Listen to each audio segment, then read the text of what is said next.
Salut le miracle, j'espère que ta vie est un délice, que tu vas super bien. Donc, on se retrouve là pour un live dans lequel je vais te parler de comment garder le cap dans la tempête. Si jamais tu regardes cette vidéo, il est bien possible que cette thématique te cause, que ça t'arrive de traverser ces moments juste où c'est le blizzard, quoi. Il n'y a plus aucune visibilité, où tu te sens désorienté, où tu te sens confus, où tu doutes énormément, où tu vois plus l'horizon. Voilà, à te demander est-ce que tu fais fausse route, voilà. Qu'est-ce que tu as mal fait, ou alors certain que tu as mal fait un truc, et avec beaucoup de culpabilité qui est là. Donc voilà, si c'est le cas, vraiment, je compatis, je connais tellement. Je traverse régulièrement des tempêtes, moi aussi, et vraiment, c'est un peu facile et simple de dire ça, mais c'est vrai dans mon expérience. C'est des métamorphoses, et à chaque fois, plus profond le tas de boue, plus gros le joyau à la fin, quoi. Donc, si jamais ça te parle, vraiment, je compatis. Et dans cette vidéo, dans ce live, je vais te donner tout plein de clés pour pouvoir traverser tes tempêtes et garder le cap dans tes tempêtes. Alors, pour commencer, Coucou Anaïs. Pour commencer, la première chose dont je vais te parler, c'est quoi une tempête? Je vais te faire trois parties. La première, c'est quoi une tempête? La deuxième partie, c'est rester à flot dans la tempête pour ne pas que le navire coule dans l'eau. Et la troisième étape, c'est comment garder le cap. Donc déjà, c'est quoi une tempête? Pour moi, ouais, c'est important déjà de commencer par ça, parce que le fait de... salut Mickaël. Le fait de pouvoir reconnaître que tu es en train d'être dans une tempête, ça te permet d'ajuster ton comportement. Et très souvent, paradoxalement, alors que, comme je vais te le dire, il y a vraiment des signes distinctifs assez clairs qui peuvent nous montrer clairement dans une tempête. Pourtant, quand on est dedans, ça peut être très dur de s'en rendre compte. Ça peut être, voilà, comme je le disais tout à l'heure, la visibilité elle est très très brouillée quand on est dans une tempête. Et bien souvent, on n'arrive pas à se rendre compte que c'est une tempête. En tout cas, c'est clairement mon cas et je le vois autour de moi aussi. Donc, ce serait quoi les signes distinctifs qui permettent de dire « Ah ah, c'est une tempête ». Déjà, c'est que le discours intérieur, les pensées, sont particulièrement violentes et agressives envers nous-mêmes. Donc si jamais tu sens ça, ces moments où tout d'un coup ton discours intérieur est beaucoup plus violent que d'habitude, c'est bien possible que ça te dise tu es dans une tempête, dans une période de mue, un instant, un espace-temps dans lequel tu es en train de te métamorphoser, il est en train de se passer un truc particulier. Donc, premier élément pour pouvoir dire c'est une tempête, probablement, tes pensées deviennent bien plus agressives que d'habitude envers toi-même. La deuxième chose qui permet d'identifier ça, c'est une envie de repli, une envie de te recroqueviller sur toi, très forte. Pas du tout envie de voir des gens, pas du tout envie de sortir, quelque chose qui a comme envie de s'éteindre et de se recroqueviller. Donc, ce que j'ai dit avant, la caractéristique d'avant, pour moi, c'est comme ton système mental, ton espace mental est en vrac et ça se manifeste comme ça. Et là, c'est comme ton espace corporel est en vrac et ça se manifeste par du repli et quelque chose qui est très anxiogène, qui est pas juste du repos détendu, mais juste quelque chose qui a comme envie de disparaître au niveau du corps qui se referme sur lui-même. Donc, deuxième piste pour moi, assez clairement, qui parle de c'est un passage de tempête. La troisième piste pour moi, c'est coucou Sylvia. La troisième piste pour moi, c'est un état émotionnel qui est hyper inconfortable, avec des émotions très fortes et inconfortables, comme par exemple de l'angoisse très fort, comme de la colère très fort, comme de la tristesse très fort, et avec ceci de particulier que c'est un plateau en fait. C'est pas un pic et après ça passe, c'est genre beaucoup et ça bouge pas. Et c'est un plateau inconfortable qui continue et qui continue. Donc pour moi ça aussi c'est un élément, un troisième élément qui permet de dire je suis en train de traverser une période de tempête. Voilà. Donc, tu vois, la première, c'était je constate que mes pensées sont en vrac, mon espace mental. Ensuite, l'espace de mon corps est en vrac, ça veut se replier, ça veut disparaître en fait. Mon corps est en vrac. Et là, c'est mon émotionnel qui est en vrac. Il y a comme quelque chose qui est bloqué et qui est sur un plateau. Voilà. Donc là, c'est mon état émotionnel qui est en vrac. Voilà. Et encore une fois, alors qu'il y a ces signes assez criants quelque part, assez clairs, à nouveau ce truc surprenant que quand on est dedans, c'est difficile de se rendre compte que c'est en train d'avoir lieu. On se dit juste peut-être non vraiment j'ai fait une erreur, non vraiment j'aurais dû faire autrement, enfin, ou alors on est très occupé à se taper dessus et à s'identifier à notre système mental, sans se rendre compte que clairement il y a des signaux un peu évidents qui nous disent attends, là le tableau de bord il déconne un peu, il y a une anomalie quoi. Donc cette première partie, c'est quoi une tempête? C'est vraiment au service de t'aider à reconnaître ces éléments distinctifs pour que toi tu puisses dire ok, il y a ça qui est en train de se passer, donc je vais pouvoir ajuster mon comportement. Et pas juste me laisser embarquer par l'histoire, me laisser embarquer dans la tempête, me laisser complètement perdre ma visibilité, mais te dire ok, là c'est le moment d'employer la stratégie d'urgence, la stratégie appropriée pour la tempête qui est autre chose que la stratégie normale. Donc, première partie, c'est quoi une tempête? Deuxième partie, comment rester à flot dans la tempête? Donc, une fois que tu as reconnu, ok, clairement je suis dans une tempête, comment tu fais pour que ton bateau se fracasse pas contre les rochers ou se fasse renverser par une grosse vague et se retrouve cul par-dessus tête et coule, quoi. Comment rester à flot dans la tempête? Deuxième partie. Alors, le premier élément, certainement pas le plus simple, mais c'est un indispensable prérequis pour pouvoir continuer, c'est accepter que c'est là.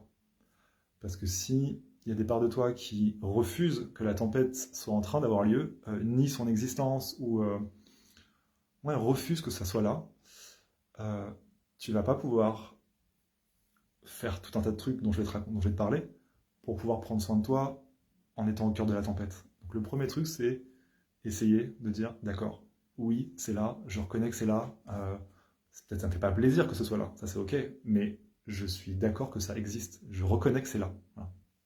Donc, premier truc, accepter que ça existe. Le deuxième truc, c'est, là aussi c'est un peu un prérequis pour pouvoir aller prendre soin de toi dans la tempête et rester à flot, c'est observer tes mécanismes de fuite. Parce que qu'est-ce qui fait que ton émotionnel il reste en plateau? C'est qu'il y a vraiment des choses qui ne veulent pas se poser avec et ressentir ce qu'elle a, etc. Et qui sont pas d'accord en fait. Et donc qui créent des mécanismes de fuite tellement il y a de l'inconfort.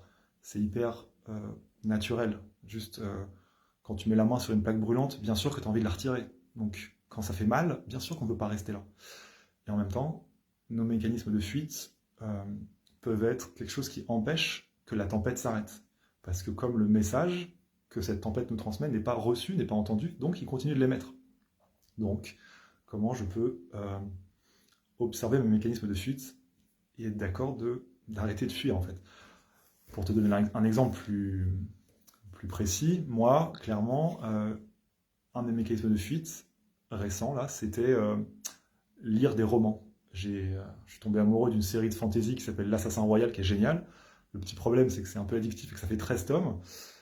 Et que je me suis vu, dans des moments d'angoisse, de grande tension intérieure, de ne pas vouloir rester avec l'angoisse, de vouloir me barrer et de fuir dans je lis plein de romans, ça dure des plombes, et je constate que j'y passe 1 heure, 2 heures, alors que j'ai vraiment envie de faire d'autres choses, mais je n'y arrive pas.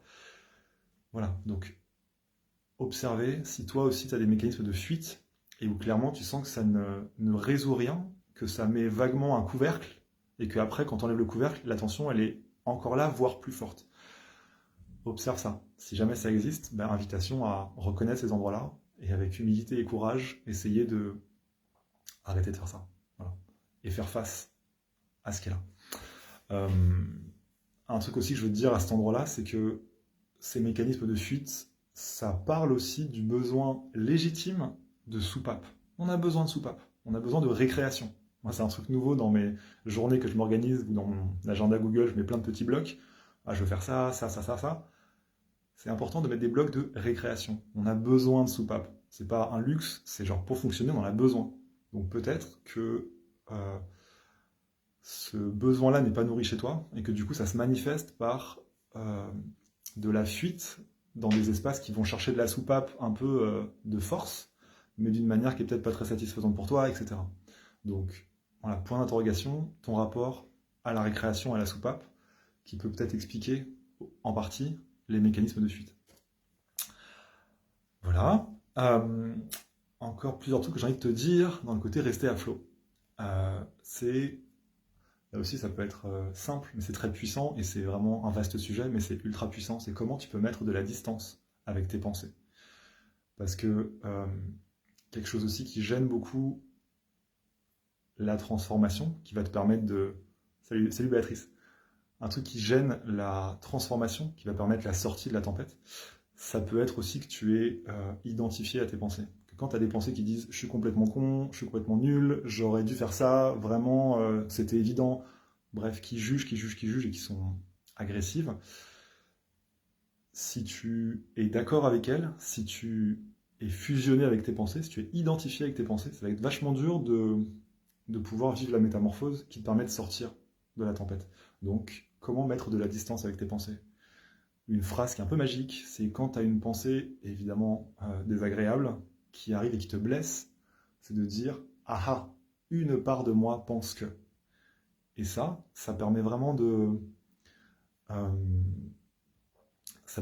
de faire un pas de côté, salvateur, pour pouvoir ne pas être fusionné avec tes pensées, pour pouvoir être en interaction avec. Parce que si tu es fusionné dedans, il n'y a plus d'adulte, il n'y a plus de grand qui est capable d'être en conversation avec les petits qui souffrent, les parts de toi blessées à l'intérieur. Donc, cette importance d'essayer de son mieux, surtout quand c'est douloureux, les mots qui sont répétés à l'intérieur, de pouvoir dire « Ah ah, une part de moi pense que ». Donc, voilà, mettre de la distance avec tes pensées. Quelque chose qui fait ça aussi, cette prise de distance avec les pensées, c'est aussi le fait d'écrire. Moi, j'ai une pratique d'écriture dans un journal. Je vois que ça me fait beaucoup de bien. Et ça permet ça aussi. Le truc de coucher tes pensées sur le papier, ça amène de la saine distance avec elles pour pouvoir être en relation avec et pas juste fusionner avec. Parce que si tu es fusionné avec, tu as beaucoup moins de moyens. Tu es embarqué dans l'histoire pour pouvoir naviguer dans ta vie et a fortiori dans une tempête, quoi. Voilà, mettre de la distance avec les pensées. Un autre point, c'est revenir à ton corps qui ressent. Ça aussi, ça a été vraiment une épiphanie assez récente chez moi, et du coup que je transmets abondamment dans mes accompagnements, etc. C'est à quel point la présence à ton corps qui ressent est un bouton volume par rapport à tes pensées. Vraiment. Donc, comment est-ce que tu peux mettre du soin pour encore et encore et encore et encore et encore revenir à ton corps qui ressent? Et faire ça, ça amène de l'ancrage, ça évite d'aller dans les pensées qui peuvent vraiment se mettre à paniquer dans des peurs qui sont hors sol, qui sont dans l'avenir, qui ne sont pas encore là, et revenir à l'instant présent, en écoutant ton corps qui ressent. Donc, je t'invite à explorer ça, et si jamais il y a des émotions très inconfortables qui sont là, de l'angoisse, de la peur et tout, pareil, oui c'est dur, oui, et en même temps, il y a cette phrase dans le livre des morts tibétains qui est assez rude, et en même temps que je trouve juste, c'est toute tentative de fuir la souffrance ne fait qu'accroître la souffrance. C'est un petit peu confrontant comme phrase, mais en tout cas, pour moi, ce que ça dit de précieux, et je le constate, c'est à quel point vraiment se poser et dire je suis d'accord de ressentir ce qu'est là, même si ça fait mal, même si c'est inconfortable, à quel point c'est libérateur. Donc, je t'invite à explorer aussi ça, et vraiment, je vois à quel point ça fait bouton volume sur les pensées. Quand tu as les pensées qui te... T'arrives pas à te décoller des pensées, c'est très très bruyant. Revenir à ton corps qui ressent et respirer. Voilà, je t'invite à faire ça. Et dans la même veine, le soutien du corps, c'est bouger, marcher, danser. Voilà, ça aussi, c'est vraiment des pistes qui permettent de remettre en circulation, en fait, et sortir du figement et du plateau de la tempête. Voilà. Ouais, le dernier truc aussi, donc je peux te dire, comme un outil pour pouvoir ne pas couler dans les tempêtes, c'est te relier. Vraiment, pas rester seul. On est des animaux sociaux, on est des mammifères, quoi. Je te regarde des chats, des chiens, on a besoin de contact physique, on a besoin d'être ensemble. Et quand on va mal, on en a besoin encore plus. Donc, vraiment, amène du discernement sur la part de toi qui voudrait juste se recroqueviller et comme disparaître, et au moins essaye aussi de te relier avec des gens que t'aimes, et ça peut être hyper nourrissant pour pouvoir traverser ta tempête et ne pas couler dans ta tempête. En fait. Donc voilà ce que je peux te dire sur comment ne pas couler dans la tempête. Voilà. Troisième partie, donc garder le cap. Donc l'idée c'est, première partie, c'est quoi une tempête? Deuxième partie, comment on fait pour ne pas couler quand la tempête est là. Et la troisième partie, c'est comment on fait pour garder le cap. Alors, garder le cap, pour moi, c'est vraiment se relier à qu'est-ce qui me donne de la joie. Parce que pour moi, c'est ça le cap. Le cap, c'est quoi l'endroit qui me donne vraiment de la joie profonde. L'endroit où, quand j'imagine que je suis en train de le faire, ça me donne de la joie. L'endroit où le faire même gratuitement, ça m'éclate et ça me met en énergie, ça m'enthousiasme. Juste, pour moi, c'est vraiment ça la boussole, ta joie. Et avec ce truc de, même gratuitement, même en l'imaginant, ça me met de la joie. Donc pour moi, c'est ça qui aide à garder le cap dans la tempête. Se rebrancher encore et encore à l'endroit où il y a de la joie. Pour moi, le cap, c'est vraiment s'autoriser à sentir ce qui m'éclate le plus, ce qui me donne le plus de joie, et m'autoriser à faire ça, à mettre des actions pour aller vers ça. Voilà. Une façon aussi qui est soutenante pour pouvoir sentir son cap, c'est... je fais une méditation là-dessus, qui est dispo sur ma chaîne YouTube si tu veux aller voir. Et la proposition, c'est genre 20 minutes. Mais l'équation de base, c'est si j'avais ressources infinies de temps, d'argent et d'énergie, si c'était infini, genre imaginons j'étais Dieu, tu vois, blague à part, mais tu vois, si tout ça c'était complètement open bar, autant que tu veux, alors qu'est-ce que tu ferais? Et pour moi, ça t'aide vraiment à aller toucher du doigt le truc de si on enlève toutes les contraintes, j'ai de la joie à faire ça. Super. Et maintenant que tu as cette clarté-là, un peu sur le cap, sur l'horizon en tout cas, l'étape d'après, c'est comment je fais pour m'en approcher. Mais en tout cas, tu l'as, ton horizon. Tu es au courant que si on enlève toutes les contraintes, tu veux faire ça. Donc super, comment tu peux t'approcher de ça maintenant? Et avec cette question hyper importante de comment faire pour m'approcher de ça sans me faire violence. Parce que quelque chose qui peut te dégoûter de t'approcher de tes rêves, de t'approcher de ton cap, c'est la croyance que forcément ça va être une souffrance d'aller par là-bas, que tu es incapable de t'approcher de tes rêves sans souffrir, sans avoir mal. Et donc quelque chose qui pourrait être tenté de renoncer à ça. Et vraiment, bienvenue à toutes les parts de toi qui peuvent croire ça, et je comprends pourquoi elles peuvent croire ça. Mais évidemment que l'endroit de ton accomplissement, c'est te rapprocher de ta joie. Évidemment. Donc, vraiment, invitation à garder ça ton cap, c'est ta joie. Et après, la question, c'est comment je fais pour m'en approcher sans me faire mal. Et là, il y a des stratégies que je vais te partager. La première, qui est très connue, mais elle est hyper puissante, et elle s'applique vraiment à plein de trucs, c'est les petits pas.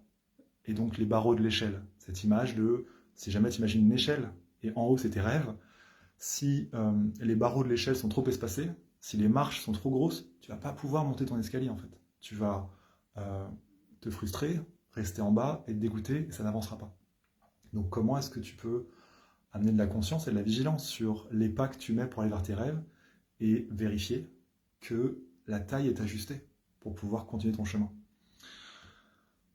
Donc voilà, un autre truc que j'ai envie de te dire sur voilà, cette partie de ok, le cap, on a compris, c'est la joie, et après, là, ce dont je parle, c'est comment faire pour y aller d'une manière qui est au service et qui n'est pas juste brutale, en fait, qui est efficace, tout simplement. Donc l'histoire des petits pas du barreau de l'échelle, ok. Un autre truc, c'est un enseignant à moi de danse-thérapie qui est très branché alchimie, qui m'a parlé de ça, et il parle de 3 étapes fondamentales de tout passage à l'action, qui sont la préparation, première étape, l'action, deuxième étape, et la troisième étape, repos, célébration. Et ça, c'est indispensable, vraiment, de laisser du temps à ces 3 temps, en fait, à ces 3 parties de l'action efficace et au service. Parce que si la préparation, elle est bâclée, si le repos, la célébration, c'est pas là, évidemment que ça va être hyper dur de te mettre en action, et tu vas te sentir stressé, tu vas te sentir insatisfait, probablement, des actions que tu poses dans ce contexte-là. Ça va être beaucoup plus coûteux, en fait, de mettre des actions en place s'il manque l'étape préparation et s'il manque l'étape repos-célébration. Donc, voilà, invitation à regarder si dans tes mises en action, il y a bien ces 3 blocs pour pouvoir marcher ton escalier, gravir ton échelle. Le dernier truc que j'ai envie de te dire, c'est... Donc là, on a un peu vu c'est quoi le cap, comment pragmatiquement s'en approcher sans souffrir, on pourrait dire. Et là, le dernier truc, c'est, pour garder le cap, c'est comment faire pour rencontrer les résistances, rencontrer le frein à main, quoi. Parce que t'auras beau avoir un rapport à tes actions qui soit doux, pertinent, efficace, t'auras beau avoir une idée claire où tu vas, si sur ton véhicule il y a un frein à main, tu vas galérer en fait. Et ça peut aussi entretenir des choses qui te maintiennent dans la tempête, dans le brouillard de culpabilisation, etc. Donc là, c'est aller voir et rentrer en discussion en fait avec tes résistances.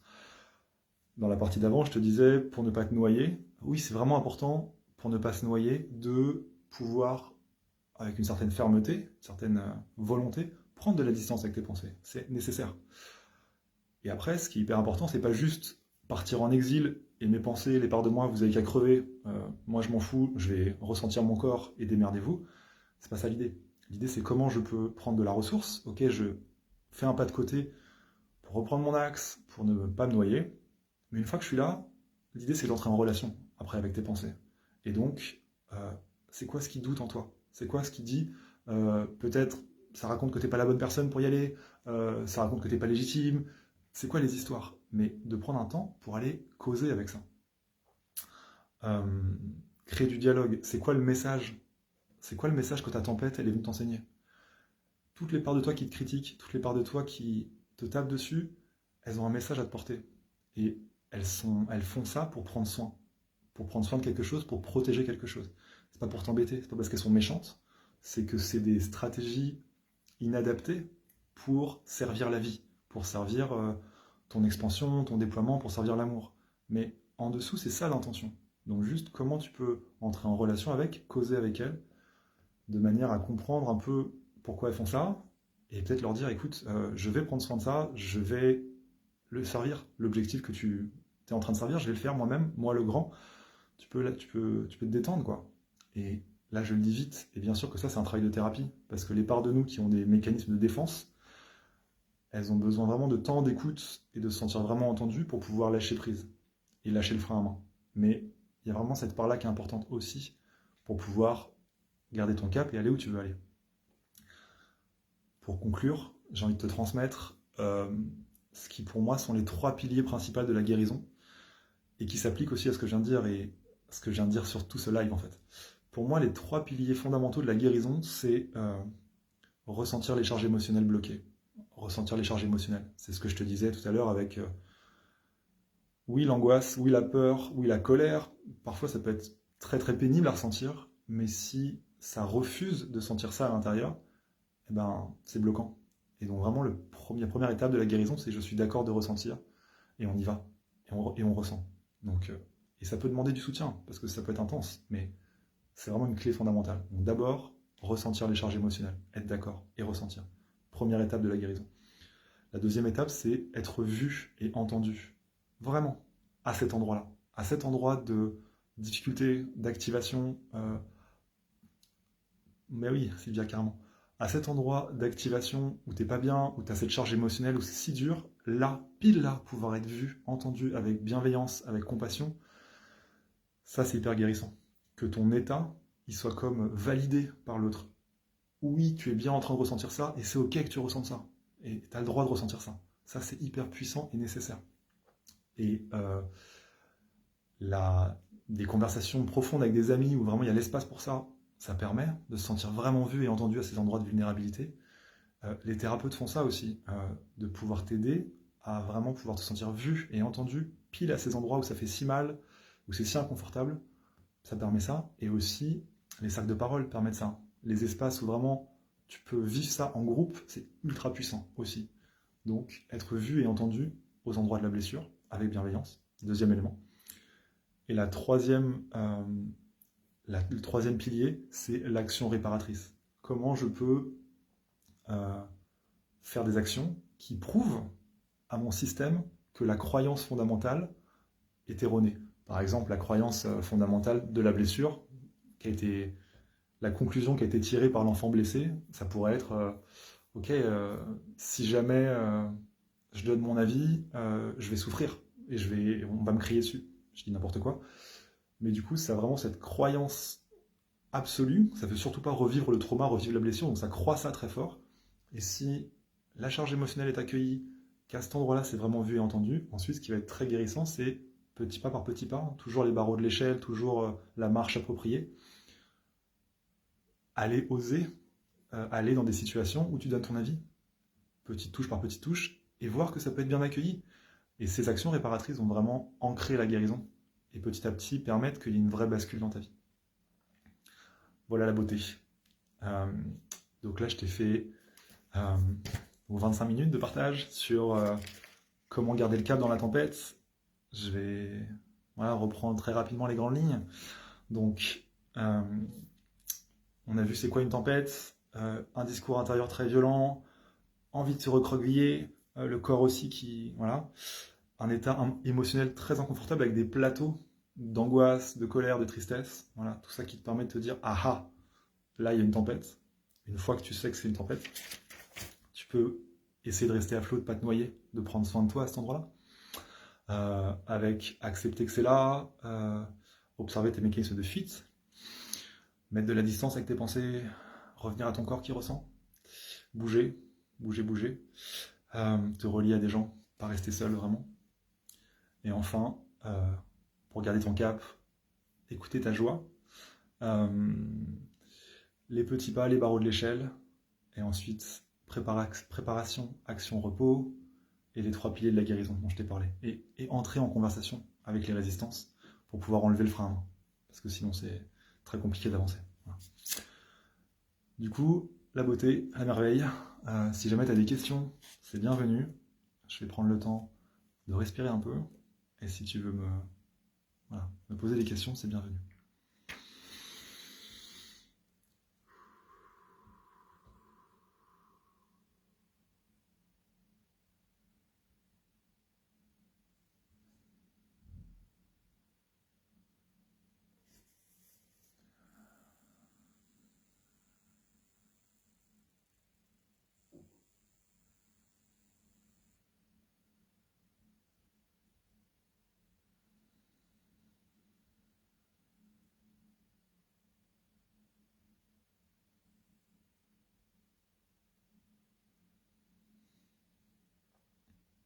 Ça marche. Si jamais tu es en train d'écrire ou voilà, bienvenue, je vais aller vers la conclusion et si ta question apparaît, j'y répondrai avec plaisir. Donc voilà, j'espère que cette vidéo t'a fait du bien, t'a nourri sur le chemin de briller ta lumière au monde, sur le fait de garder le cap dans la tempête. Si jamais tu as envie d'aller plus loin sur ta route, que tu sens que tu as encore des choses que tu auras envie de débloquer, ce sera avec plaisir d'en parler avec toi et de voir comment je peux t'aider à briller toute la taille de ta lumière au monde. Eh ben, merci à vous qui étiez là en direct. Merci à toi qui as regardé cette vidéo en replay. Je vous souhaite le meilleur et je vous dis à la prochaine.